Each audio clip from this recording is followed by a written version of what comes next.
သာသနာတော်နှစ်2562နှစ်ကောဇာတက္ကရာ1380ပြည့်နှစ်တဇောင်းမုံလပြည့်ကျော်14ရက်2018ခုနှစ်ဒီဇင်ဘာလ6ရက်မန္တလေးတိုင်းဒေသကြီးမြင်းခြံခရိုင်တောင်သာမြို့နယ်ပြည်သူ့အားကစားကွင်းကြီးဓမ္မမန္တအတွင်းဆင်ရင်ကျင်းပပြုလုပ်အပ်သည့်ဓမ္မပူဇာအထူးဓမ္မသဘင်ခန္ဓာ၌ကျေးဇူးရှင်မိဘနှစ်ပါးဖြစ်ကြသည့်ဦးမြဒေါ်သန်းရည်တို့အားရည်စူး၍သမီးကြီးဒေါ်ခင်ညိုနှင့်ညီမမိသားစုများဤအဝဒဒါနဓမ္မဒါနဖြစ်ဖြင့်ဟောကြားအပ်သောဓမ္မပရထေသနာမှဓမ္မရတနှင့်ဘဝသင်္ကန်းစာများအပိုင်း3တရားဒေသနာတော်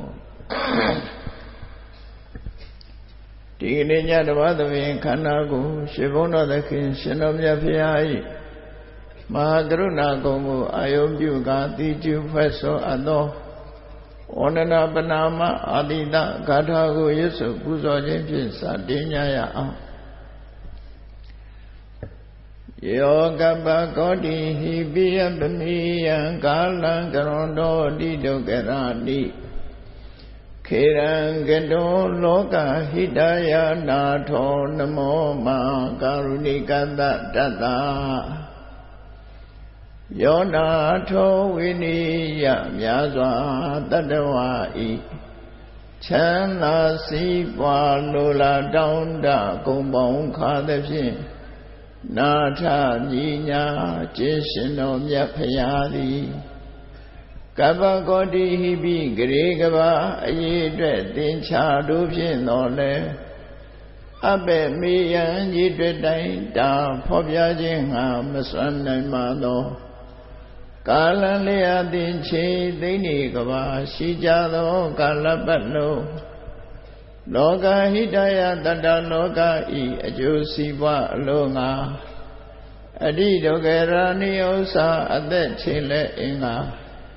မေတ္တာကြီးမှသမိတာနှင့်တထာဇနီဆွန်ရင်ကြီးဟုကျက်တိထဝေငါးသွဲအစုအလုံးခဲရင်သောမူရောကိုကရွန်တော်ဖျားပြည့်ရန်ဤတန်ကျိုးကုတ်အာထုတ်တော်မူရသည်ဖြစ်၍ခေရန်လက်ချေမျက်လုံးအသက်ဆုံးလည်းရဲ့နှလုံးစိတ်ဝံကိုရောဤပင်မှန်ခြင်းသို့ကတောဘဝတဏ္ဍကျိန်ဖများစွာရောက်တော်မူခဲ့ရရှားလေပြီမဟာကရုဏီကတောတတဝါများရင်ဝေသားကဲ့သို့တဏှာချစ်ခင်မှာကရုဏာရှင်ဖြစ်တော်မူသောတသနာတသဝိနည်းများစွာတတဝါဤချမ်းသာစီးပွားလိုလားတောင်းတဂုံပေါင်းခါသဖြင့်နာထမြညာထိုရှင်တော်မြတ်ဖရာအားနမောယုသိပြောင်းပြော့မန်ကိုလျော်၍ကရောယုကျိုးရှိခိုးခြင်းသည်အထုဘဝတုစင်စစ်မသွေဖြစ်ပါစေတည်း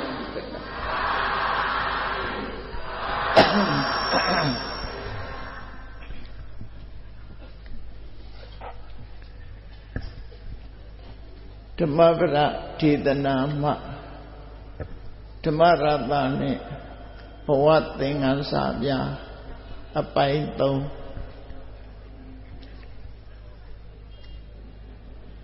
မြတ်ဗုဒ္ဓဤအနှစ်ချုပ်ဟောပြောဆုံးမခဲ့တဲ့ဓမ္မပရထေသနာရဲ့ဓမ္မရတများကိုနာယူချပြီးမိမိတို့ရဲ့ဘဝမှာလိုက်နာကျင့်ကြံကြိုးကုပ်အထောက်ရမယ့်သင်္ကန်းစာမျိုးရရှိပြီးတော့ကိုယ်ဝကိုဓမ္မလမ်းကြောင်းတိမ်ဆောင်ခြင်းမရှိအောင်ထိန်ကြောင်ပဲ့ပြင်ပြီးတော့သွားကြရမှာဖြစ်တယ်အတ္တဟိအတ္တနောနာထောလို့ဆိုတဲ့အတိုင်းမိမိကိုယ်ကိုပြုပြင်ထိန်သိမ်းတဲ့နေရာမှာမိမိသိတာလည်းမိမိရဲ့ကိုယ်ွယ်အားထားရဖြစ်တယ်မိဘဆရာသမားတို့ရဲ့အဆုံးအမ ဩဝါဒဆိုတာခံယူပြီးတဲ့နောက်မှာမိမိကိုယ်တိုင်ကြိုးစားအထောက်ခြင်းဖြင့်သာလျှင်ထူးခြားတဲ့အရည်အသွေးတွေကိုရရှိကြမှာဖြစ်တယ်ပေါ့မြတ်ဗုဒ္ဓရဲ့အဆုံးအမတရားတော်အရပြုလုပ်မှုမှန်သမျှဟာတနည်းအားဖြင့်ပြောမယ်ဆိုရင်ရှင်တဲ့နှလုံးထဲမှာဖြစ်တဲ့ရည်ရွယ်ချက်စေရနာတွေထိုစေရနာအားလျော်စွာထုတ်ပြောတဲ့ဝစီကံတွေထုတ်ပြောတဲ့အတိုင်းလက်တွေ့လှုပ်ဆောင်တဲ့ကာယကံတွေဆိုတဲ့ကံတရားတွေဟာကိုယ်နဲ့သာသက်ဆိုင်ပြီးတော့မိမိရဲ့ကိုယ်ပိုင်အများသဖွယ်ဖြစ်ပြီးချမ်းသာဒုက္ခရစေမှာဆိုလဲသူတို့ရဲ့ဖော်ဆောင်မှုနဲ့ချမ်းသာဒုက္ခကိုရကြမှာဖြစ်တယ်မကောင်းတဲ့အမှုဆိုလို့ရှိရင်လည်းဆင်းရဲဒုက္ခကိုရစေနိုင်တဲ့အကုသိုလ်မှုတွေဖြစ်သည့်ကြောင့်ဆင်းရဲဒုက္ခကိုရတာဆိုတာလေကိုယ်နဲ့ပဲသက်ဆိုင်မှာဖြစ်တယ်ကောင်းစားခြင်းမကောင်းစားခြင်းနှစ်ရစလုံးမှာကိုယ်နဲ့သာသက်ဆိုင်တယ်ကိုယ်နဲ့သက်ဆိုင်တယ်ဆိုတဲ့အခါမှာချမ်းသာဒုက္ခကိုလိုလားလို့ရှိရင်ဆင်းရဲဒုက္ခကိုဖြစ်စေတတ်တဲ့မကောင်းတဲ့အတွေးမကောင်းတဲ့အပြောမကောင်းတဲ့လုပ်ရက်တွေကိုရှောင်ကျဉ်ပြီးချမ်းသာဒုက္ခရဖို့အတွက်ကြတော့ကောင်းတဲ့အတွေးကောင်းတဲ့အပြောကောင်းတဲ့အလုပ်တွေကိုလုပ်ချမှာချမ်းသာဒုက္ခရနိုင်တာဖြစ်တယ်ပေါ့ဓမ္မပဒဒေသနာတော်မှာမြတ်စွာဘုရားဟောခဲ့တဲ့လောကလူတွေရဲ့နေ့စဉ်ဘဝမှာလူတွေကြုံတွေ့နေရတဲ့အရာတွေဘယ်လိုလိုက်နာကျင့်သုံးရမယ်ဆိုတာကိုဆုံးမဟောကြားတဲ့ဒေသနာဓမ္မရတ္တကိုရှေးဥစွာနာယူပြီးတော့ကြည့်ရအောင်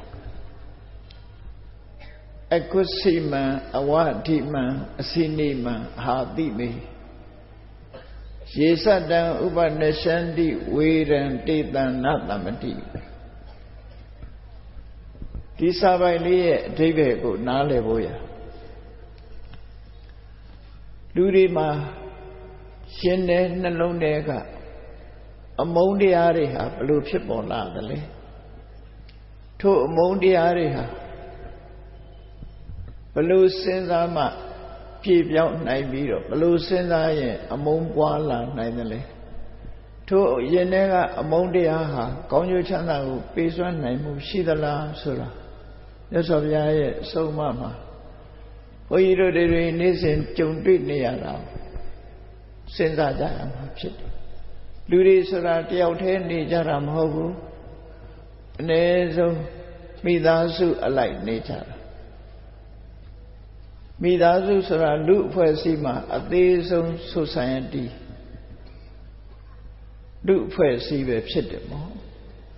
အိမ်တိမ်မှာမိသားစုနေထိုင်ကြပြီဆိုလို့ရှိရင်တူနဲ့တူကျင့်နှမှုမကျင့်နှမှုတွေဆိုတာဖြစ်ပေါ်လေရှိတတ်တယ်ပေါ့အဲ့ဒါလို့ဖြစ်ပေါ်လာတဲ့အခါမှာကျင့်နှမှုမကျင့်နှမှုတွေပေါ်မှာဘယ်လိုဖြေရှင်းရမယ်ဆိုတာကိုမြတ်စွာဘုရားလမ်းညွှန်မှုပြုတာပဲဖြစ်တယ်ဒါကြောင့်ဘုနေ့စဉ်ဘဝမှာမိသားစုထဲမှာနေမိမိရက်ွက်ထဲမှာပဲနေမြို့နယ်တနယ်ထဲမှာပဲနေ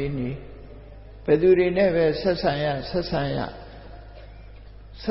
တဲ့အခါမှာလူအတိုင်းဝိုင်းရောက်ရှိနေထိုင်ကြတဲ့ပုဂ္ဂိုလ်တိုင်းမှာမရှောင်လွဲနိုင်တဲ့အဖြစ်အပျက်တွေကကြုံလာနိုင်တယ်ဖြစ်တယ်အဲဒီလိုကြုံလာလို့ရှိရင်ဘယ်လိုစိတ်နေသဘောထားတွေထားရမလဲဆိုတာဟာအရေးကြီးတဦးတယောက်တည်းနေကြတာမဟုတ်လို့အတိုင်းဝိုင်းနဲ့နေတဲ့အခါမှာမကြုံဘူးဆိုတာမရှိဘူးကြုံလာမှာဖြစ်တယ်အရှုပ်ထဲမှာဘယ်လိုရှင်းအောင်နေမလဲအခက်ခဲထဲမှာလွယ်ကူအောင်ဘယ်လိုနေမလဲပူလောင်နေတဲ့အထဲမှာအေးမြအောင်ဘယ်လိုနေမလဲဒီအရေးကသာလေအမတ္တမအရေးကြီးတာဖြစ်တယ် အရှုပ်ကိုရှောင်ထွက်သွားလို့လည်းမရဘူးအပူကိုအေးအောင်ပတ်ဝန်းကျင်ကိုလှုပ်အောင်လုပ်လို့လည်းမရဘူးအရှုပ်ထဲမှာပဲမိမိကိုယ်တိုင်ကဘယ်လိုနေထိုင်ရမယ်ဆိုတာမြတ်စွာဘုရားရဲ့အဆုံးအမတရားတော်ကိုနာယူမှတ်သားရမှာဖြစ်တယ်တုံနဲ့တူနေ့စဉ်ကြုံတွေ့ကြတဲ့အခါမှာအစဉ်ပြေတဲ့အခါရှိတယ်လို့အစဉ်မပြေတဲ့အခါရှိတယ်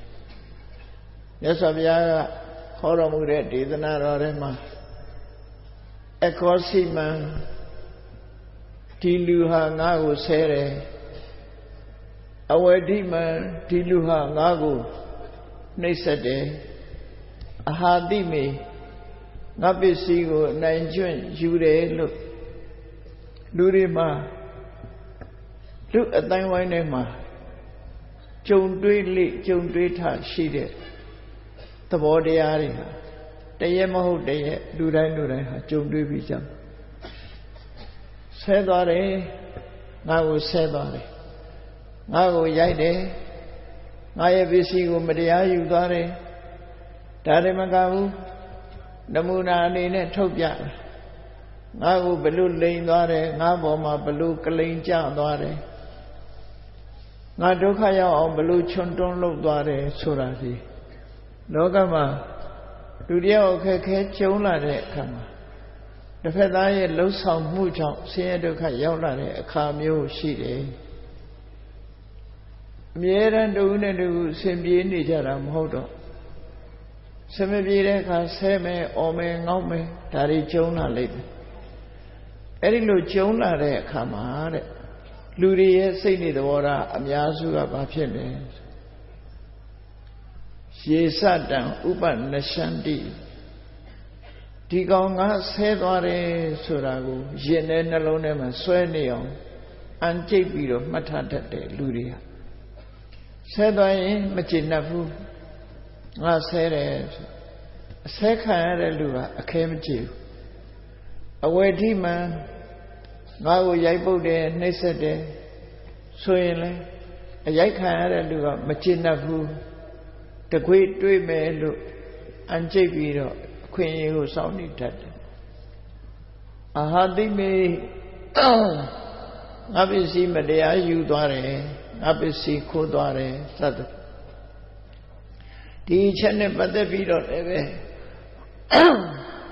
မကျေနပ်ဘူးရေစတံဥပနရှန္တိကိုယ့်ရဲ့ရင်ထဲနှလုံးထဲမှာအခဲမကျေတိမှတ်ထားတတ်တာလူရဲ့သဘာဝပဲဖြစ်တယ်အဲ့ဒါလို့တိမှတ်ထားမယ်ဆိုလို့ရှိရင်တဲ့မြတ်စွာဘုရားဝေရံတေတံနဥပတမတိအဲ့ဒါလို့တိမှတ်ထားမယ်ဆိုလို့ရှိရင်တော့ဘယ်တော့မှအညှိုးအတေးအမုန်းတရားတွေဟာပြေပြောက်သွားမှာမဟုတ်ဘူးတဲ့ရှင်ထဲကမုန်းနေတဲ့အမုန်းတရားဟာလူတိုင်းမှာရင်ထဲမှာဖြစ်ပေါ်လာတဲ့အမုန်းတရားဟာစိတ်ချမ်းသာမှုကိုပေးနိုင်တာမဟုတ်ဘူးမုန်းစိတ်တွေလွှမ်းမိုးနေပြီဆိုရင်အခဲမကြေတစ်ဖြစ်တောက်တစ်ခေါက်လူတွေဟာမကြေမနက်တွေဖြစ်ပြီးစိတ်ဆင်းရဲမှုကိုအမြဲတမ်းခံစားနေရတာဖြစ်ဒါလူအတိုင်းဝိုင်းမှာဖြစ်လိဖြစ်တာရှိပေါ့နော်ဝေရံတေတံနဥပတမတိအဲ့ဒါလို့အခဲမကြေရင်ထဲမှာမှတ်ထားမယ်ဆိုလို့ရှိရင်တဲ့ရံညိုးဆိုတာမပြေဘူးရံညိုးဆိုတာဟာအတုပ်အလှဲ့ဖြစ်လာတတ်တယ်လူတယောက်ကအနိုင်ယူသွားလို့ရှိရင်နောက်တစ်ခွေကြတော့ခံရသူကအနိုင်ရပြန်တယ်ဟိုနောက်တစ်ခွေကြတော့ခံရသူကအနိုင်ရပြီးတော့လုပ်သူကအရှုံးဖြစ်သွားပြန်တယ်ဟိုနောက်တစ်ခွေရောက်တဲ့အခါခံရသူကအနိုင်ရပြန်တယ်လုပ်သူကအရှုံးဖြစ်သွားအတုံးအလှဲ့ဆိုတာဘယ်တော့မှပြေပြောက်သွားမှာမဟုတ်ဘူးအမုန်းတန်တရားရံညှိုးတန်တရားကြီးဟာမဆုံးနိုင်အောင်ဖြစ်သွားနိုင်တယ်အဲ့ဒီရံညှိုးရံစားတွေကိုဘယ်ပုံပဲနည်းဖြတ်ရမလဲမြတ်စွာဘုရား ဒါဘုန်းကြီးတို့တွေနေ့စဉ်ဘဝမှာတနေ့မဟုတ်တနေ့ကြုံတွေ့ကြလို့လက်တွေ့လိုက်နာကျင့်သုံးရမှာဖြစ်တယ်မြတ်စွာဘုရားကဘဝသင်္ကန်းစာပေးပြီးဟောတဲ့အခါမှာအကုစီမံအဝတိမံဇိနိမံအာဟာတိမေယေစတံနုပနရှန္တိဝေရန္တိတုပတမတိဒီလူဟာငါ့ကိုဆဲတယ်ဒီလူဟာငါ့ကို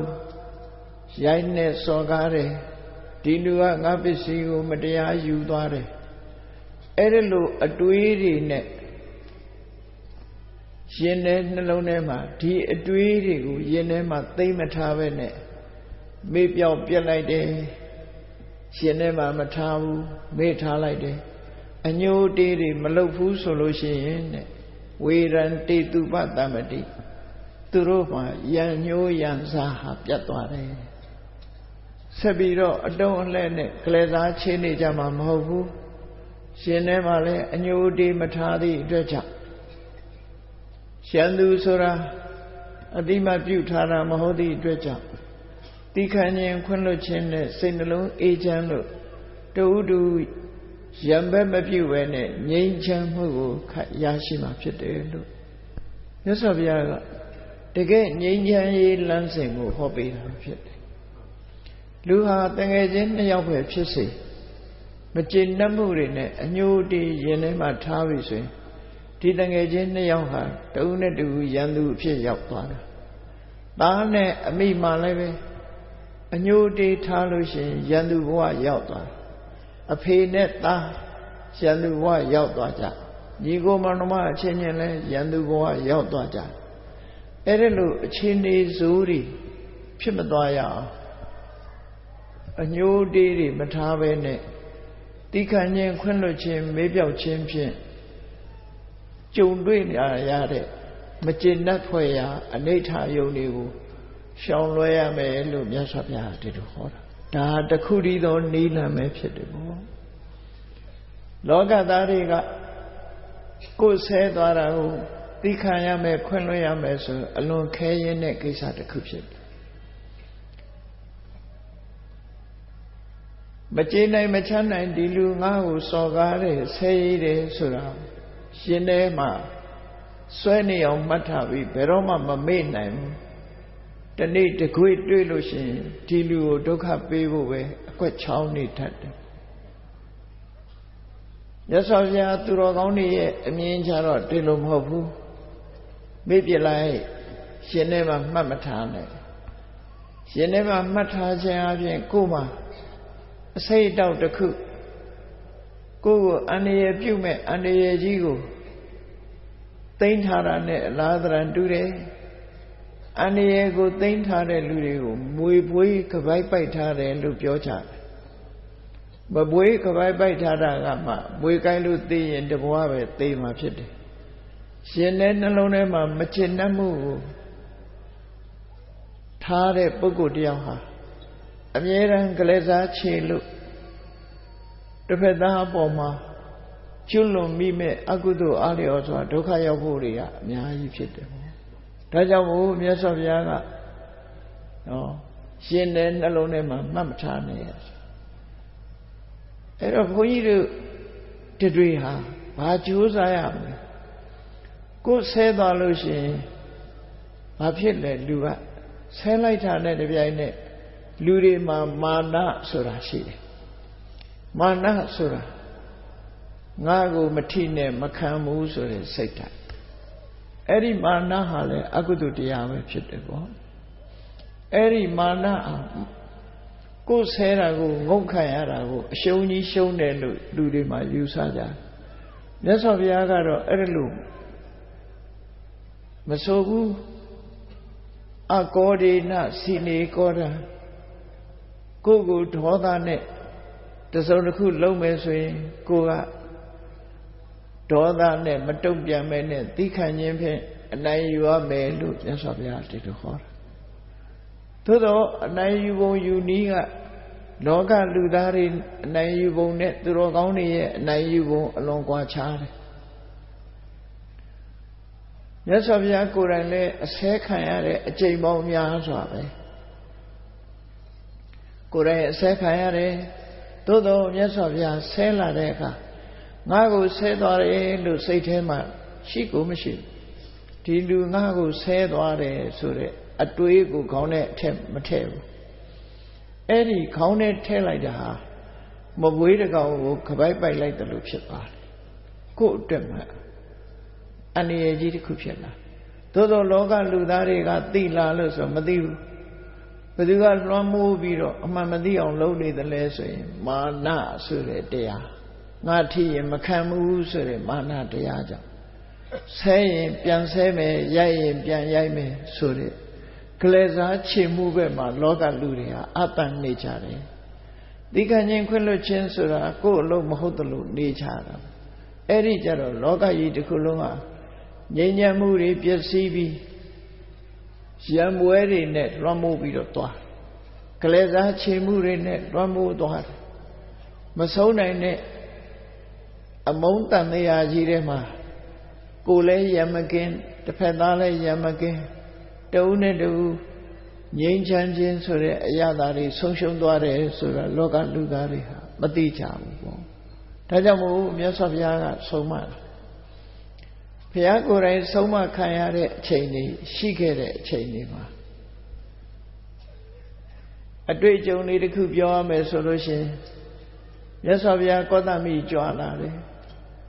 ကောသမိမြို့ထဲဆွမ်းခံဝင်တဲ့အခါမှာမြတ်စွာဘုရားမကိုအမုန်းကြီးမုန်းတာဘယ်သူလဲလို့ဆိုရင်ဥဒိဏမင်းရဲ့တတိယမြောက်မိဖုရားဖြစ်တဲ့မာခန္ဒီဆိုတဲ့မိဖုရားပဲဖြစ်တယ်မြတ်စွာဘုရားကိုအလွန်မုန်းတယ်မုန်းသည့်အတွက်ကြောင့်သူဘာလုပ်တယ်လဲဘုရားနဲ့တန်ဃာတွေဆွမ်းခံလာပြီဆိုတဲ့အခါမှာလူတွေကိုပိုက်ဆံပေးပြီးတော့ဆဲခိုင်းတာဆဲတယ်ဆွမ်းခံလာတဲ့ကိုတော်တွေအကုန်ဆဲလွတ်တယ်အဲ့လိုဆဲတဲ့အခါမှာမြတ်စွာဘုရားကိုရှင်အနန္ဒာကလျှောက်တယ်ရှင်ဘုရားတပည့်တော်တို့ဆွမ်းခံသွားတဲ့အခါမှာလူတွေကရုပ်ရုပ်မာမာတို့ဆဲကြတယ်တဲ့အဲ့တော့ဒီကောသမိမှာမနေရင်ကောင်းမယ်ထင်တယ်တပည့်တော်တို့တဏှာရွှေ့ရင်မကောင်းဘူးလားဆိုတော့မြတ်စွာဘုရားမိန့်ကြားတာလေးကိုမှတ်သားထားဖို့လိုအပ်တယ်နော်မြတ်စွာဘုရားကရှင်အနန္ဒာကိုမေးလိုက်တယ်အနန္ဒာဟုတ်ပြီကောသမိကဆဲလို့တခြားမြို့ရွှေ့အဲ့ဒီမြို့ကလူတွေကဆဲရင်ရောဘယ်လိုလုပ်မလဲအရှင်ဘုရားအဲ့ဒီမြို့ကဆဲရင်လည်းနောက်တစ်မြို့ရွှေ့သေးတာပေါ့ဆဲတာတွေကိုရှောင်လွှဲပြီးတော့သွားမယ်ပေါ့မဆဲတဲ့နေရာကြိုးစုမဲ့နေရာပဲသွားမယ်ဆဲတဲ့လူတွေမခံနိုင်ဘူးပေါ့ရွှေ့မယ်လို့ပြောမြတ်စွာဘုရားကဘာမေးရှိအာနန္ဒာပြဿနာကိုခုလိုရင်မဆိုင်မဲနဲ့ရှောင်လွှဲပြီးမသွားသင့်ဘူးဒီနေရာမှာပေါ်တဲ့ပြဿနာဒီနေရာမှာပဲငြိမ်းအောင်လုံးမှတနေ့လုတ်ပြီးတော့မှတနေရာကိုရွှေ့တဲ့နေလို့မြတ်စွာဘုရားကပြဿနာကိုရှောင်ပြေးတာမကြိုက်ဘူးပြဿနာကိုရင်ဆိုင်ဖြေရှင်းတာပဲကြိုက်တယ်ပေါ့ဘာကြောင့်မကြိုက်တာတော့ဆိုပြဿနာတစ်ခုရှောင်ပြေးသွားရင်နောက်ထပ်ပေါ်အောင်မှာပဲဒီပြဿနာအဲ့တော့ရှောင်စရာနေရာနောက်ဆုံးကြတော့ကုန်သွားမှာပဲရင်ဆိုင်လိုက်တယ်ရင်ဆိုင်လိုက်တဲ့အခါငြိမ်းသွားရင်ဆိုင်ပြီးတော့ငြိမ်းချမ်းမှုကိုမြတ်စွာဘုရားကလမ်းညွှန်ပြတာပဲဖြစ်တယ်ပေါ့ဒီခံခြင်းခွင့်လွှတ်ခြင်းနဲ့ရင်ဆိုင်လိုက်တဲ့အခါမှာဆဲတဲ့လူတွေဟာနောက်ပိုင်းကျတော့လက်လျှော့သွားလက်လျှော့ပြီးတော့ရှုံးပေးသွားတယ်ဒါမြတ်စွာဘုရားကိုယ်တိုင်ဒီခံခြင်းခွင့်လွှတ်ခြင်းအမှတ်မထားခြင်းအဖြစ်စော်ကားဆဲလာတဲ့ပုဂ္ဂိုလ်တွေရှောင်လွှဲတာဟာဒီပုံစံနဲ့ပဲရှောင်လွှဲတာနောက်တစ်ခုမှတ်သားစရာအလွန်ကောင်းတာတော့ဖရာတစ်ပါးတည်းကိုပဲကျောင်းကိုလာပြီးတော့မြတ်စွာဘုရားကိုနင်ပဲငါဆ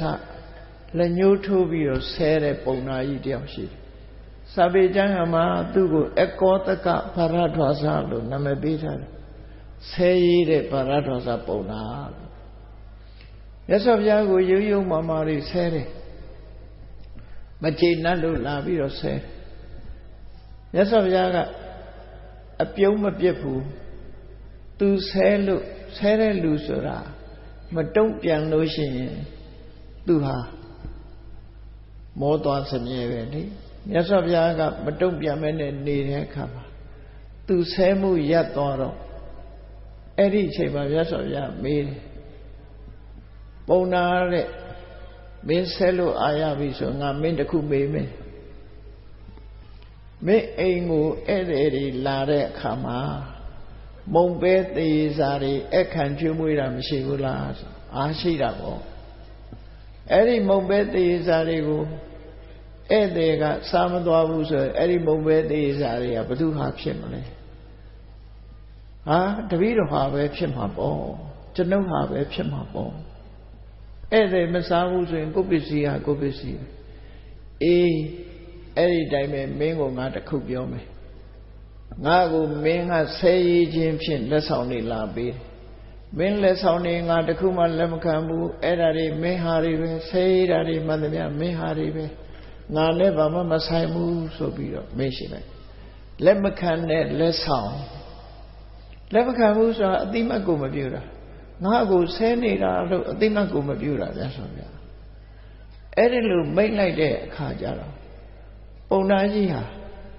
စဉ်းစားကြည့်ရှင်တဲ့နှလုံးထဲမှာသူတယောက်တည်းအမှားကျွလွန်မိတယ်လို့စိတ်ထဲမှာခံစားရပြီးအဲ့ဒီမှာလည်းမြတ်စွာဘုရားကိုကြော့ဝန်ချပြီးနောက်ဆုံးမှာတပည့်ခံသွားတာဖြစ်တယ်ပေါ့အဲ့တော့ဘုရားရဲ့တပည့်တာဝကဖြစ်ကြတဲ့ဘုရားကိုချီးညိုမြတ်နိုးကြတဲ့ဘုရားဘာသာဝင်သူတော်စင်တွေကိုကိုလာဆဲလို့ရှိရင်အေးသူဆဲတာငါကပ်ပါတာမှတ်လို့နားမထောင်ဘူးဒီဘက်နားကဝင်လာရင်ဟိုဘက်နားကထွက်တယ်အတိမတ်မပြုတ်ဘူးအတိမတ်မပြုတ်ပဲနေလိုက်လို့ရှိရင်သူဆဲလို့အားရရင်သူရပ်သွားမယ်ကိုယ်ကပြန်မဆဲသည့်အတွက်ကြောင့်ဆက်ပြီးတော့ကျွလွန်နေမှာမဟုတ်ဘူး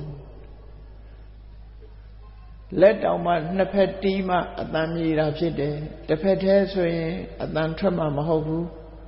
ဒါကြောင့်မို့လို့ဆဲလို့အားရအောင်ဆဲသွားပါစေငါကတော့မင်းဆဲသမျှငါအတိမပြပြဘူးယင်ထဲမှာအမှတ်မထားဘူးဆိုလို့ရှိရင်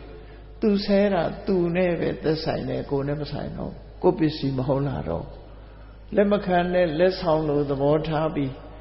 ဆဲတာကိုယင်ထဲမှာမှတ်မထားခြင်းဟာလက်မခံနဲ့လက်ဆောင်ပဲဖြစ်တယ်ဆိုတဲ့မြတ်စွာဘုရားရဲ့အသုံးအနှုန်းတိုင်းဘုန်းကြီးတို့တွေကိုယ်စိတ်ကိုထိန်းနိုင်ကြမလားအဲ့ဒီလိုထိန်းပြီးတော့စမ်းကြည့်ပေါ့ကိုကိုလာဆဲလို့ရှိရင်မြတ်စွာဘုရားကအတိမမပြုနဲ့ဆဲရတာသူဟာသူပဲငါနဲ့မဆိုင်ဘူးဆိုပြီးတော့ရှောင်တိန်နေလိုက်တဲ့စိတ်ထဲမှာအတိမမပြုနဲ့အတိမပြုလိုက်ခြင်းဟာ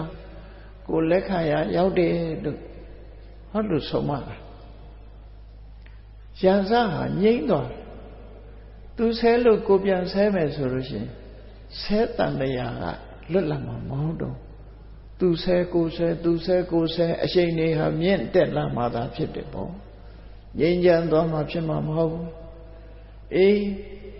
ကမ္ဘာငြိမ်းချမ်းရေးကြီးကိုလိုချင်တယ်ဆိုရင်မြတ်စွာဘုရားလမ်းစဉ်မှာတပါတခြားနည်းလိုက်เสียမရှိဘူး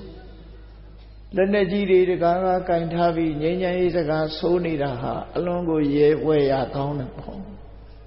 မြတ်စွာဘုရားရဲ့တရားဓမ္မအဆုံးအမနဲ့ကြည့်မယ်ဆိုရင်6လုံးမြူခါထိုးပြီးငြိမ်းချမ်းရေးစကားပြောနေလို့ဘယ်တော့မှရမှာမဟုတ်ဘူးမငြိမ်းချမ်းတဲ့အလုပ်တွေလုပ်နေကြရင်ဘယ်တော့မှငြိမ်းချမ်းမှာမဟုတ်ဘူးဆိုအလွန်ထင်ရှားတယ်ပေါ့နော်အလုံးဟာတယောက်နဲ့တယောက်အနိုင်ရချင်နေတယ်ဆိုရင်ဘယ်တော့မှငြိမ်းချမ်းမှာမဟုတ်ဘူးကဘာကြီးဟာငြိမ်းချမ်းရေးမရနိုင်ဘူးမြတ်စွာဘုရားနီးသည့်သာလင်တကယ်ငြိမ်းချမ်းရေးကိုရဆွမ်းဆောင်နိုင်ပါပဲဖြစ်တယ်ပေါ့မြတ်စွာဘုရားဟာကိုယ်တိုင်ကြုံတွေ့ရတဲ့ဆဲရမှုတွေကိုအခုလိုပဲတုံ့ပြန်ခဲ့တာဖြစ်တယ်ယဟန်သံဃာတွေကိုတီးပြီးဆုံးမတဲ့အခါမှာအဟန္တာဂောဝသင်္ဃာမေသဗ္ဗတောပဋိတံတရံစစ်ပွဲကိုဆင်နွှဲတဲ့ဆင်ကြီးဟာ ရန်သူတွေပြစ်လိုက်တဲ့မြားတံနေလှန်ချက်တွေမြားချက်တွေဓာတရာတွေအဲ့ဒါတွေကိုအမှုမထားဘဲနဲ့ရှေ့ကိုအတင်းတက်ပြီးတော့ရန်သူကိုခြေမုံတာလုပ်တယ်လို့မြတ်တန်တွေကိုသီးမခံနိုင်လို့နောက်ဆုတ်တာမလုပ်ဘဲနဲ့ရှေ့တိုးပြီးကိုလုံးတင်တာလှုပ်သွားတာမျိုးလို့ပဲငါဟာအများစုရဲ့စော်ကားတဲ့စကားတွေကိုငါသိခံမယ်လို့အဟန္တာခောဝသင်္ကာမေစပတောပဋိတံတရာပြစ်လိုက်လို့ခန္ဓာကိုယ်ပေါ်ကျလာတဲ့မြားတံတွေကိုဆင်မြောင်ကြီးဟာသိခံတယ်လို့ငါဟာလည်းပဲသိခံမယ်လူတွေစော်ကားမော်ကားပြောတဲ့စကားတွေမှန်သမျှအကုန်လုံးသိခံမယ်သိခံနေဆိုတဲ့အဓိပ္ပာယ်ဟာဘာတွေပဲလှုပ်အပြုံးမပြတ်နေတာကိုသိခံတယ်လို့ခေါ်တယ်စိတ်ဆွမ်းအားတစ်မျိုးပဲသိခံမှုဆိုတာဆဲနေတာကိုပြုံးနေနိုင်တယ်ဆိုတဲ့အဓိပ္ပာယ်မျိုးပဲဆဲတာကိုအတိမပြုတ်လိုက်ရင်ပြုံးလို့မရတော့အတိမမပြုတ်ဘူးဆိုလို့ရှိရင်ကိုယ့်ရင်ထဲမှာအဆဲတွေရောက်မလားအဲ့ဒါလို့မြတ်စွာဘုရားကဘာဖြစ်လို့စော်ကားတဲ့စကားတွေကိုသိခံမယ်လို့ပြောတယ်လဲဆိုရင်ဒုတိလောဟိဘောဇနောတဲ့လောကမှာလူအများစုဟာကိုယ်ချင်းတရားပြပြသူတွေဖြစ်တယ်ဒါကြောင့်မို့သူတို့နဲ့တုဖက်ပြီးတော့ရမဖြစ်ဘူးလို့ဒီလိုအဓိပ္ပာယ်မျိုးရတယ်နော်သိခံတယ်တရားမင်းကြီးရဲ့သိခံမှုနဲ့ပတ်သက်ပြီးတော့တက္ကတန်ယုတ်မှာဟောထားတာဆိုတာလည်းပဲတရားမင်းကြီးဟာအလုံးကိုသိခံနိုင်စွမ်းရှိသူဟာတရားဖြစ်သွားတာလေသိခံလို့တရားဖြစ်တယ်တရားဖြစ်ခြင်းရဲ့အကြောင်းတာဝရိန္ဒနတ်ပြည်ကသူတော်ကောင်းတွေရဲ့ကျင့်စဉ်ဆိုပြီးတော့9မျိုးဟောထားတာရှိမိဘကိုလှုပ်ကြွေးတာကြီးသူကိုယ့်ရဲ့အသက်အရွယ်ကြီးတဲ့ပုဂ္ဂိုလ်တွေကိုလေးစားတာဂုဏ်တိုက်စကားမဆိုးတာဒေါသကိုထိမ့်သိမ်းတာမနဲ့စကားကိုသာဆိုတာနှမျောတွန့်တိုမှုဆိုတဲ့မစ္စရိယကိုဖယ်ရှားတာနော်အမျက်ဒေါသကိုထိမ့်ချုပ်ထားတာအဲ့ဒါတွေအားလုံးဟာဒီလိုစွမ်းရည်ရှိတဲ့ပုဂ္ဂိုလ်တွေကိုတာဝရိန္ဒနတ်ပြည်ကတကယ်သူတော်ကောင်းအဖြစ်သတ်မှတ်ကြတယ်အဲ့ဒီထဲပဲတရားမင်းကြီးရဲ့သိခံမှုပါမကလူလင်ဘဝကတည်းကသိခံခြင်းဆိုတဲ့စိတ်ဓာတ်အလုံးကိုရင့်ကျက်မြင့်မားပြီးတော့တရားမင်းဖြစ်တော့လည်းပဲအလုံးကိုသိခံတယ်အဖြစ်ပြတစ်ခုကတာဝရိန္ဒနတ်ပြည်ကနတ်တွေနဲ့အတုရာတွေဟာမကြာခဏရံပွဲတစ်ခုရှိတယ်ပေါ့ဘာကြောင့်အဲ့ဒီရံပွဲဖြစ်ရတယ်လဲလို့ဆိုရင်တရားမင်းကြီးတို့မာခလူလင်အဖွဲ့ကကုသိုလ်ကောင်းမှုတွေပြုပြီးတာဝရိန္ဒနတ်ပြည်ရောက်သွားတဲ့အခါမှာဘာနဲ့အလားတရံတူတော့ဆိုသူတို့ရဲ့အရင်တာဝရိန္ဒနတ်ပြည်ရောက်နေတဲ့နတ်တွေရှိလူပြည်မှာ Aborigine လို့ခေါ်တဲ့မူလကျွန်းနေလူတွေရှိတယ်အခုဩစတြေးလျတို့သီရိလင်္ကာတို့နိုင်ငံတွေမှာဆိုရင်မူလကျွန်းနေလူလို့အမေရိကတိုက်ကြီးမှာလည်းပဲ Red Indian တွေဆိုတာမူလကျွန်းနေသမားတွေအဲ့ဒါလိုပဲတာဝရိန္ဒနတ်ပြည်မှာမူလအကရေရောက်ရှိနေတာအတုရတွေလို့ခေါ်တယ်အတုရနတ်တွေအဲ့ဒီအတုရနတ်တွေကနတ်ပြည်မှာရှိတဲ့တတိဝလန်တွေကရတဲ့အဖျော်ယမကာကိုတောက်ကြတယ်နားထောင်ကောင်းယမကာလို့ခေါ်တာပေါ့ဘီယာတို့အရက်တို့တောက်တယ်အဲ့ဒါတွေတောက်ပြီးတော့မူးယစ်နေကြတာသူတို့တရားဆိုတာကုသိုလ်ကောင်းမှုတွေလုပ်ပြီးရောက်သွားတဲ့အခါမှာသူ့နောက်ကနတ်တွေကိုတတိပေးတယ်မင်းတို့မတောက်ကြနဲ့ဟိုကနတ်တွေရောက်လာပြီဆိုတော့ဘီယာနဲ့အခါပြီးတော့တောက်မူးယစ်နေတဲ့အချိန်မှာအဲ့ဒီအတုရတွေအားလုံးခုတ်ဆွဲပြီးတော့ပင်လယ်ထဲအကုန်ပြစ်ချလိုက်တယ်တာဝရိန္ဒနတ်ပြည်ကနေပြီးမောင်းထုတ်လိုက်တယ်ပေါ့ သူတို့ကလည်းကုသိုလ်ကံရှိတဲ့ပုဂ္ဂိုလ်တွေဆိုတော့မြင့်မို့တောင်ချေပင်လယ်အောက်ထဲကမြင့်မို့တောင်ချေမှာအတုရဘုံဆိုတဲ့နေရာဌာနတစ်ခုရောက်သွားတယ်တရားမင်းတို့အဖွဲ့ကတာဝရိန္ဒနတ်ပြည်မြင့်မို့တောင်ထိပ်မှာနတ်ပြည်အသစ်တည်ထောင်ပြီးတော့အဲ့ဒီမှာနေကြတယ်တာဝရိန္ဒနတ်ပြည်မှာပင်လယ်ကတိပင်ကြီးကတစ်နှစ်တစ်ခါပွင့်အတုရာပြည်ကြတော့တခုတ်ပွင့်နေပွင့်တယ်တစ်နှစ်တစ်ခါတခုတ်ပွင့်နေပွင့်အဲ့လိုသူ့ဘုံနဲ့သူဖြစ်သွားကြတယ်သူ့နယ်နဲ့သူဖြစ်သွားဗမာစကားထဲမှာကြားဘူးလိမ့်မယ်တခုတ်ပင်ကပွင့်လာပြီဆိုတဲ့အခါမှာအတုရာတွေကငါတို့ငကူနေတဲ့နေရာကတခုတ်ပွင့်မဟုတ်ဘူးပင်နဲ့ကတိပွင့်ဖြစ်တယ်အခုငါတို့ဟာတခုတ်ပွင့်တဲ့နေရာရောက်နေတယ်ဒါတို့နေရာမဟုတ်ဘူးဆိုပြီးတော့တခုတ်ပွင့်တိုင်းတာဝရိန္ဒနတ်ပြည်ကိုတက်ပြီးတော့စစ်တိုက်ကြတယ်တရားမင်းကြီးကလည်းအာလိန်9ဆင့်ဆိုပြီးတော့အဆောင်နေ9မျိုးချတာတယ်အခြေခံကနဂါပြီးရင်ကလုံပြီးတော့ခုံပန်ပြီးတော့ရက်ခနတ်တီအဲ့ဒီလိုအဆင့်ဆင့်ထားအဲ့ဒီလိုတခုတ်ပင်ပွင့်တိုင်းစစ်ပွဲဆင်နွှဲတာဖြစ်လို့ဗမာစကားမှာတခုတ်ပင်ကမီးတကြီးဆိုတာအဲ့ဒီသဘောပြောတယ်ရညိုးရံစာကိုဖော်ဆပေးတယ်လို့တခုတ်ပွင့်တိုင်းထပြီးတော့စစ်တိုက်နေကြတာဖြစ်လို့အတုရာတွေဟာအဲ့လိုတိုက်တရဲမှာတော့အတုရာရဲ့ခေါင်းဆောင်ကိုတရားမင်းကြီးကဖမ်းလိုက်တယ်ဖမ်းပြီးတော့သူရမဒေဝတဘာဆိုတဲ့နတ်တွေအစည်းဝေးခမ်းမအဝင်အထွက်နားမှာသူ့ကိုဖမ်းချုပ်ထားလိုက်တယ်တရားမင်းကြီးသူရမတဘာတဲ့ဝင်တိုင်းရုပ်မှအဲ့ဒီအတုရခေါင်းဆောင်ကဆဲတယ်တရားမင်းသို့တော့ဘလို့ပဲဆဲတရားမင်းကအပြုံးမပြတ်ဘူးသူကသူသွားနေသူဆဲတာနားလည်းမထောင်ဖြတ်သွားတိုင်းဆဲအဲ့တော့တရားမင်းကြီးနဲ့အတူလိုက်လာတဲ့နောက်ကပါတဲ့တရားမင်းကြီးရဲ့ယထာဒိန်ခေါ်တဲ့မာတလိနတ်သားကပြောတယ်ရှင်တရားမင်းဒီလောက်ဆဲနေတာဘာလို့သိခံနေလဲမှတ်လောက်သားလောက်ဒီကောင်ဆုံးမရမှာ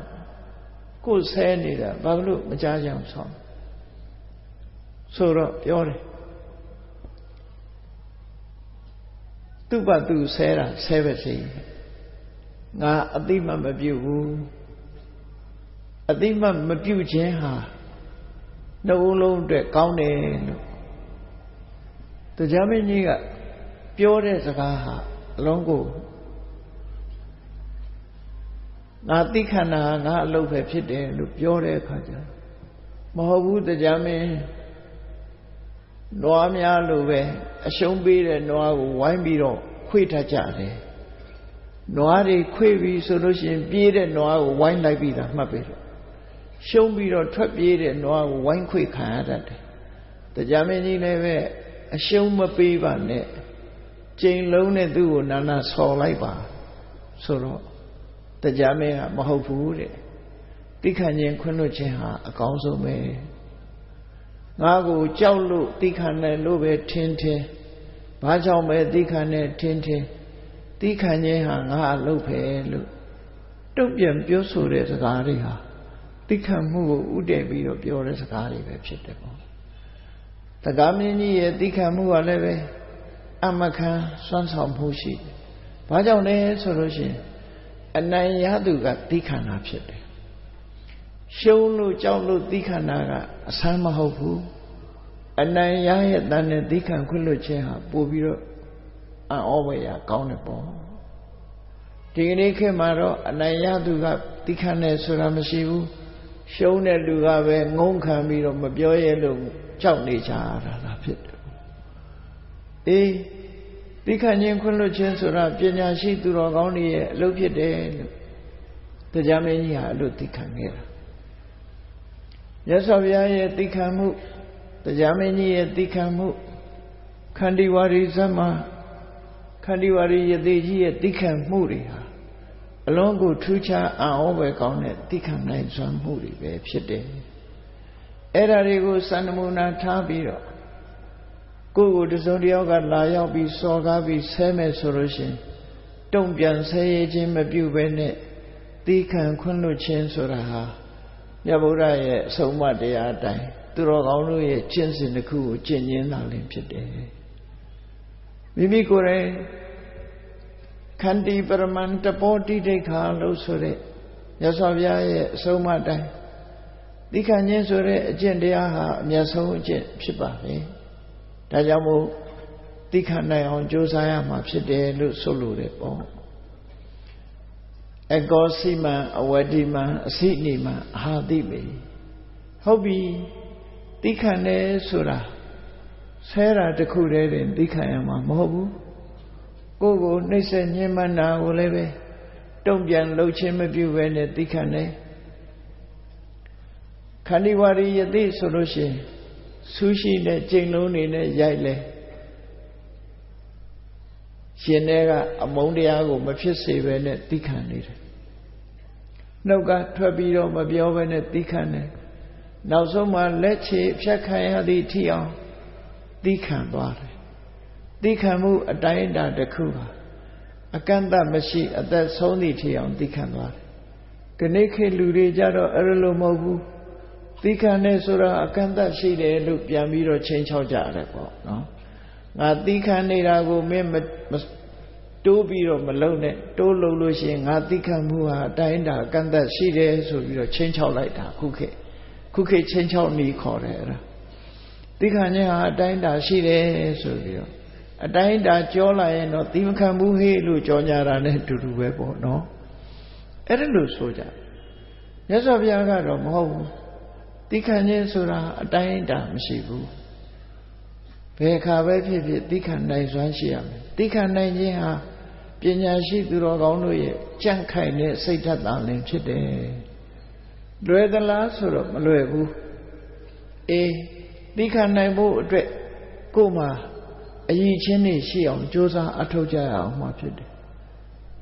Ye sat down Nupat Nashandi Gogo Sela Lucy Gogo to Zondioga Nessa Nenzela and Nanjan Lare Sway Kubisi Madia Udare Sway Tarigo Yene Nalone Matimapi Galeza Chimala so Mahopu Shenema Mamatane Tu loaded Mahodet Loyaha, Tu Neda Tasane, Anema Tasaimu, Tu Mahoda Loloshi, Di Mahoda Loyaha, Tu Sibe Piano Daleme. Kanchamaye, the Wadiaga Ludiago Goa, say like that. Say like look. Eri Kanjamaga don't be another kama. Eri Luha, Sakaya Jensore Julara. The Pedao go low like Lu, Tika Davi, so Eri Tika Nina Moody, low to see Pianolare. Taha Kanjama Edwa. Ubama Savaro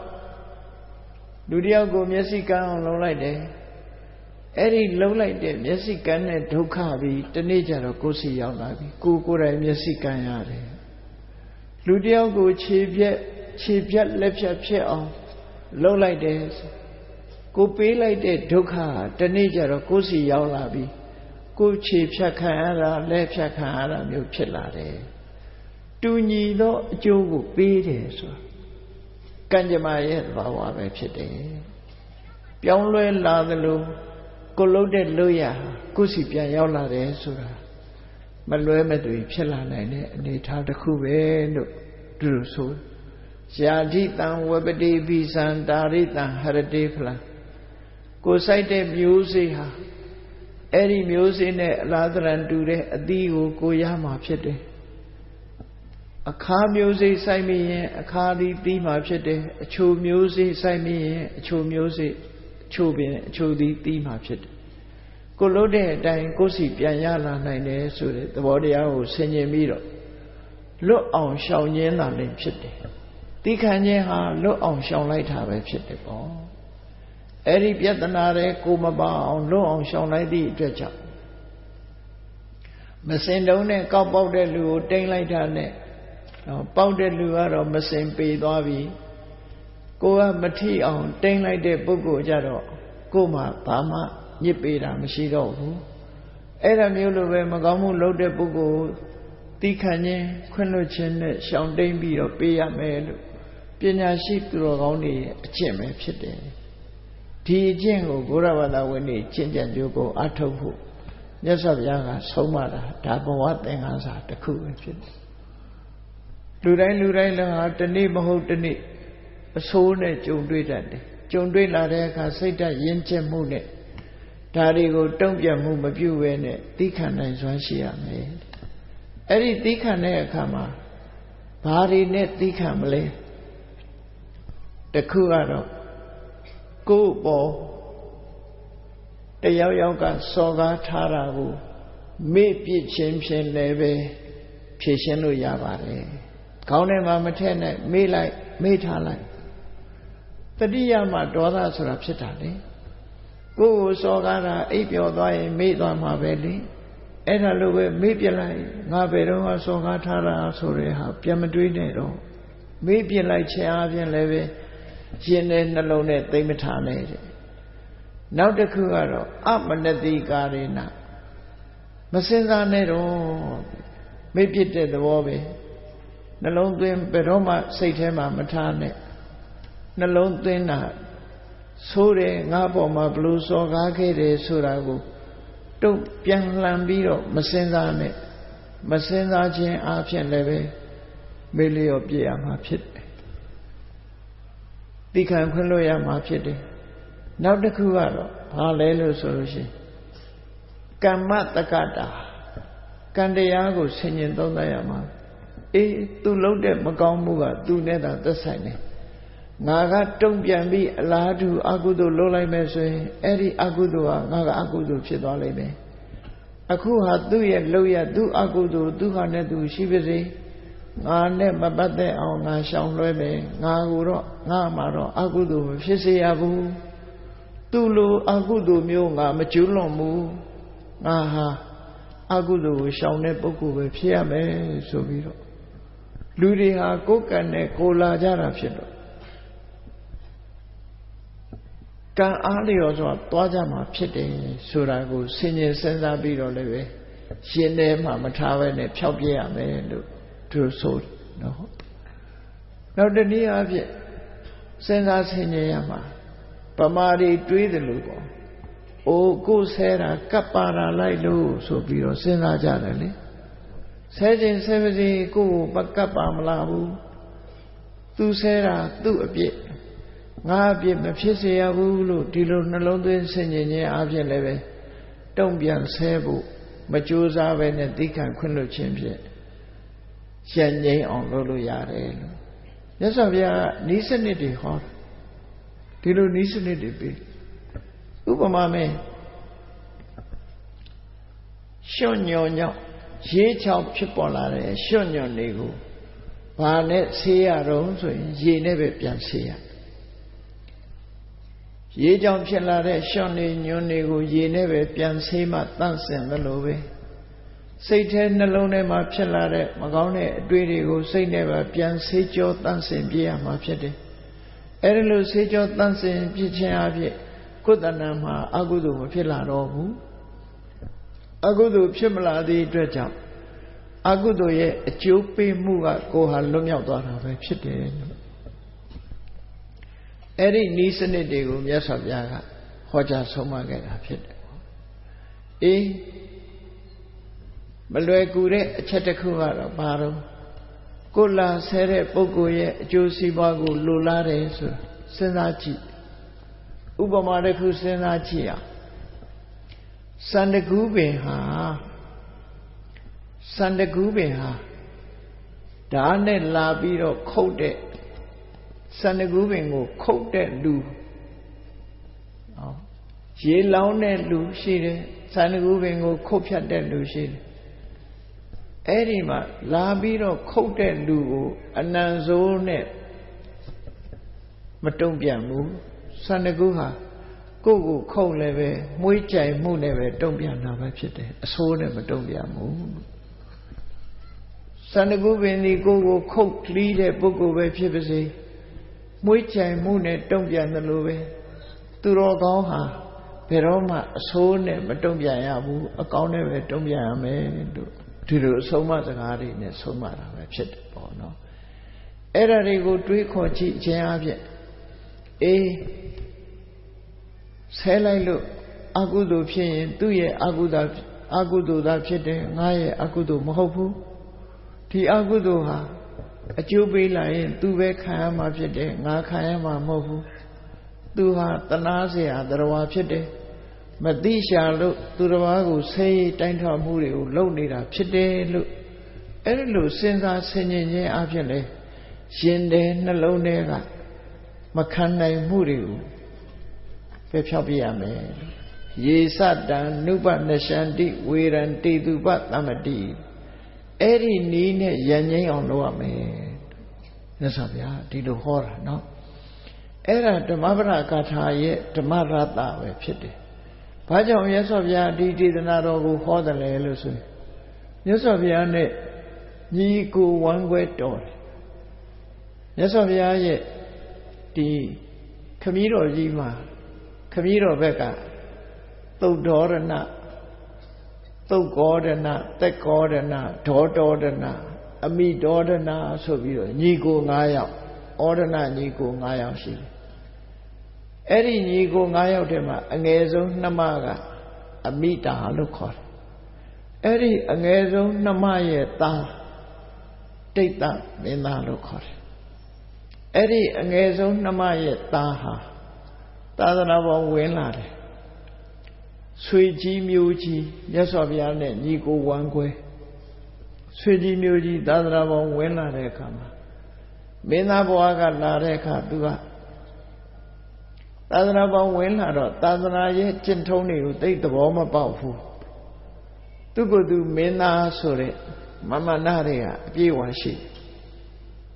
အခုခေတ်လို့ပေါ့ငါလူကြီးနဲ့သိတယ်ဆိုပြီးတော့မမနာထောင်တဲ့လူတွေရှိတယ်လို့ပေါ့ဖះကငါအကိုပဲဆိုပြီးတော့သာသနာပေါ်ဝင်လာတာဝင်လာပြီးသူကဘယ်မှာနေတုံးဆိုရုပ်ရည်ကလည်းခန့်ခန့်ညာညာမင်းသားဘဝကဝင်လာတာဝတ်ထားတဲ့သင်္ကန်းတွေကလည်းကောင်းကောင်းမွန်မွန်အကောင်းစားတွေဝတ်လာပြီးတော့အားလုံးပရိသတ်တွေဧည့်သည်တွေလာတဲ့နေရာအလဲဘ ਹੁ ချောင်းဆောင်မှာသွားနေတယ်သူကနေတဲ့အခါကျတော့မြတ်စွာဘုရားစီဆိုတာအာဂနုယဟန်တွေကအမြဲတမ်းဖះဖူးဖို့ဆိုလာကြတယ်လာတဲ့အခါအဲ့ဒီဒိဋ္ဌယဟန်ကမင်းသားဘဝကဝတ်လာတာဆိုတော့အခမ်းအနားသူကထိုင်နေတယ်အာဂနုတွေကရောက်လာပြီးတော့ဟာဟိုမှာမထေရကြီးတစ်ပါးဆိုပြီးတော့ဝင်ရောက်ပြီးတော့ဝှချကြတာပေါ့ဝှချပြီးတော့ဝကြီးဝငယ်ပြူးချတယ်သူကတော့အမိန့်သားခံနေတယ်ဘာမှလာတဲ့ကိုတော်တွေကိုဘာမှမပြောဘဲနဲ့ဒီတိုင်းနေတယ်မသိငါတော့ကိုတော်တစ်ပါးကမေးတယ်အရှင်ဘုရားဘယ်နှဝါရပြီလဲဝါဆိုတာပါလဲသူကမသိဘူးနော်ခုမှယဟန်ဖြစ်တာဘလောက်မှမကြသေးဘူးဆိုတော့အဲ့တော့ယဟန်တန်ဃာတွေဆိုတာဟာဝါကအရေးကြီးတာအကြီးငယ်ဆင်တဲ့အခါမှာဝါကဆင်တာဖြစ်တယ်နော်ကြားဘူးရတယ်မဟုတ်လားအလှမန္တကြီးတစ်ခုအလှတန်ဃာတွေကြွလာမဲ့အချိန်စောစောစီစီဘုန်းကြီးကြီးတို့ကကြွလာတယ်တက်တော်က80အရွယ်ဆိုတော့ဟာဆရာတော်ကြီးကြွလာပြီဆရာတော်ကြီးကြွလာပြီဆိုပြီးကလထိုင်ကြီးကိုနေရာပေးပြီးတော့အလိုနေနောက်ကြတော့ကျောင်းဘုန်းကြီးငယ်ငယ်တွေကရောက်လာတယ်ရောက်လာတဲ့အခါကျတော့အဲ့ဒီကိုရောကြီးက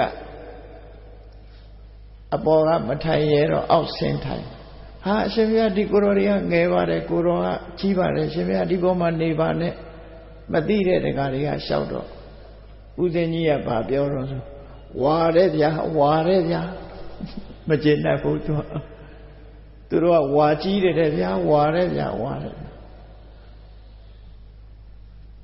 xem ra tất cả lao sĩ shit se hòa cái là quê về tất đó cái shit se hòa đó cái là quê về shit ở đây rồi tu mì tu phi bao đồng tuแต่mà mì đều được rồi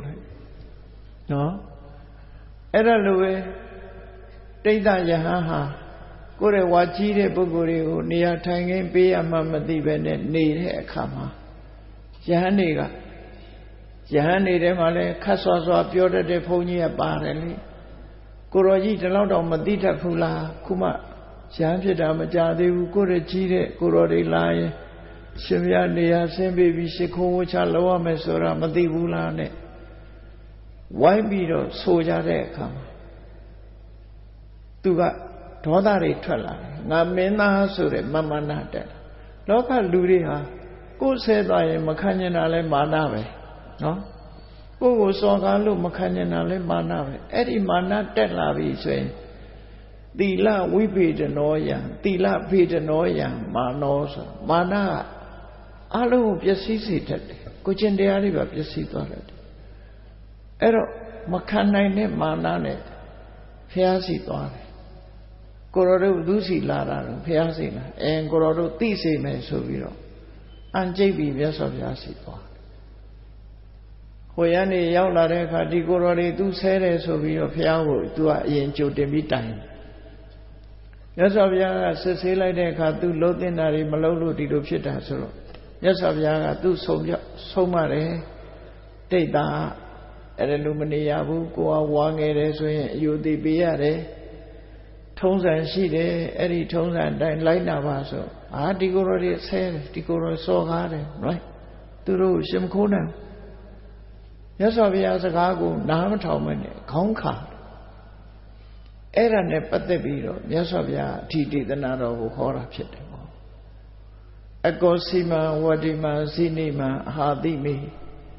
ယေသတံဥပနရှန္တိဝေရံတေတုပဝေရံတေတံနတမတိငါဆဲသွားတယ်ငါ့ကိုစော်ကားတယ်ရိုက်နှိပ်တယ်ငါရဲ့ပစ္စည်းခိုးတယ်ဆိုပြီးလူတွေဟာမာနတက်ပြီးတဲ့အခါရှင်တဲ့နှလုံးထဲမှာမကျေနပ်တာတွေကိုနှောင်ဖွဲ့ထားတတ်တယ်အဲ့ဒါလို့နှောင်ဖွဲ့နေလို့ရှင်အမုန်းတန်တရားကဘယ်တော့မှယုံထွက်နိုင်မှာမဟုတ်ဘူးအကောစီမံဝတိမံစိနိမံဟာတိမေ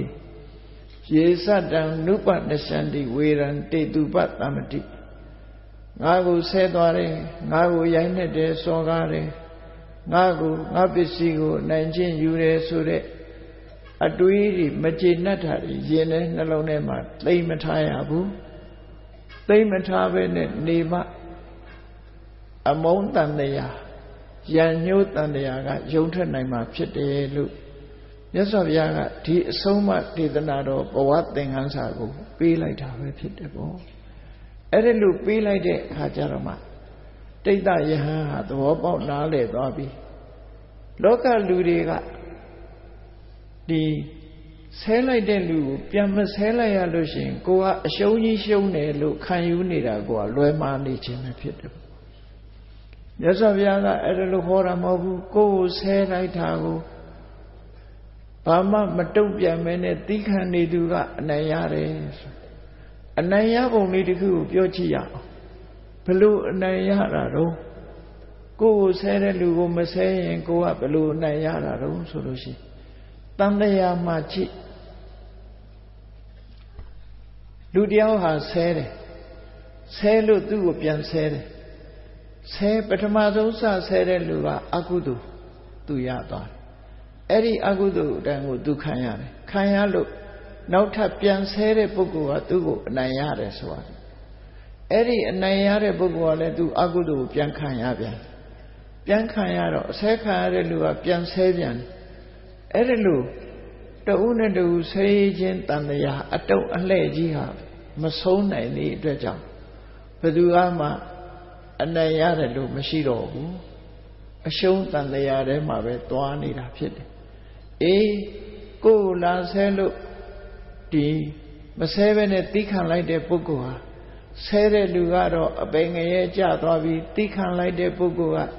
ရှင်တဲ့နှလုံးထဲမှာရှင်းနေပြီးကုသိုလ်စွမ်းအားကြောင့်ဖြစ်လျက်ဘဝမှာကောင်းရသုတိဘုံရောက်သွားတယ်ဆဲတဲ့လူကအပေရောက်သွားတယ်တိခဏတဲ့လူကနတ်ပြည်ရောက်သွားတယ်ဟောအနိုင်ရသွားပြီသူကအဲ့ဒါလို့အနိုင်ရသွားတာကိုဆိုလို့ရပေါ့နော်အရှုံးကြီးရှုံးသွားတာတော့ဆဲတဲ့လူကပဲရှုံးသွားတယ်ဒါကြောင့်မို့မြတ်စွာဘုရားကအဲ့ဒါလို့အကုသိုလ်တွေကယုံထွက်ပြီးအနိုင်ရတဲ့နည်းကိုလိုက်နာကျင့်သုံးဖို့ဆိုတာကိုဆုံးမဩဝါဒပေးခဲ့တာပဲဖြစ်တယ်အဲ့ဒါလို့ဆုံးမလိုက်တဲ့အခါကျတော့ဒီဒေသနာတော်ကိုကြားနာလိုက်ရတဲ့အခါမှာယဟန်တော်တွေဟာအသိဉာဏ်ဘောဓုတတွေရပြီးနောက်ဆုံးတရားထုတရားမြတ်ရသွားကြတာဖြစ်တယ်တိဋ္ဌယဟန်ဟာလည်းပဲမာနတွေချိုးပြီးတော့တိခဏ်ချင်းခွင့်လွှတ်ခြင်းဆိုတဲ့ယင်တဲ့နှလုံးထဲမှာအခဲမကြေတာတွေမရှိတော့ပဲတိခဏ်ချင်းခွင့်လွှတ်ခြင်းနဲ့လိမ္မာယင်ကြီးတဲ့မာနကင်းတဲ့ပုဂ္ဂိုလ်မြတ်ဖြစ်ပြီးနောက်ဆုံးမှသူလည်းပဲယဟန္တာဖြစ်ရောက်ရှိသွားတယ်တရားချစ်ခင်သူတော်စင်ပြိဿပေါင်းတို့မြတ်ဗုဒ္ဓဟောကြားတဲ့ဓမ္မပဒဒေသနာတော်မှာအခုလိုဓမ္မရတ္တတွေကိုသိရှိကြရပြီးဘဝတန်ခါးစာကိုယူပြီးတော့မိမိတို့ဘဝမှာအကောင်းဆုံးအဖြစ်ကိုရောက်ဖို့ရအတွက်ဒီဒေသနာတော်လာတဲ့ချင်းစဉ်အတိုင်းတို့တွေချင်းချံကြုတ်ကုတ်အထောက်ကြမှာဖြစ်တယ်လို့ကိုယ်စီမြတ်ဗုဒ္ဓရဲ့အဆုံးအမတိုင်းလိုက်နာနိုင်အောင်ကြိုးစားအားထုတ်တော်မူနိုင်ကြပါစေကုန်သတည်း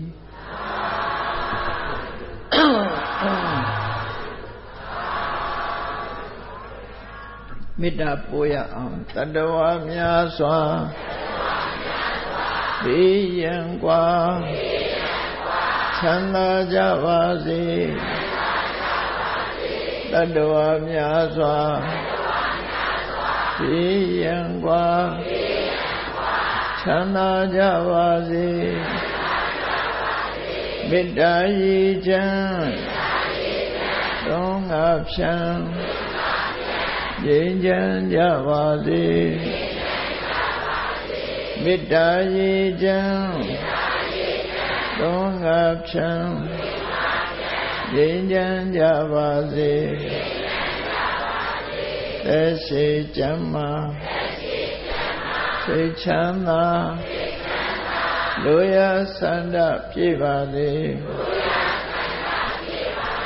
သက်ရှိကျမ်းမာစိတ်ချမ်းသာလူရဆန္ဒပြည့်ပါစေဖုံလန္တာဒုက္ခပင်ကစားမေတ္တာပုံနေတုသင်္ကမမနောတရတိသဗ္ဗေတံဘဝယံတုဒုက္ခနကမေတ္တာပုံနေတုသင်္ကမစုပေါင်းပုအမေတ္တာတဟုရောင်မြူပါဝင်ငွေလာမင်းနှင့်ရောင်ခြင်းရှက်ယုံပေါင်းဆောင်ရခြင်းကြောင့်သဗ္ဗေတံကျင့်မဲ့ဥဒုံလုံးစုံများစွာတတ္တဝါတို့၏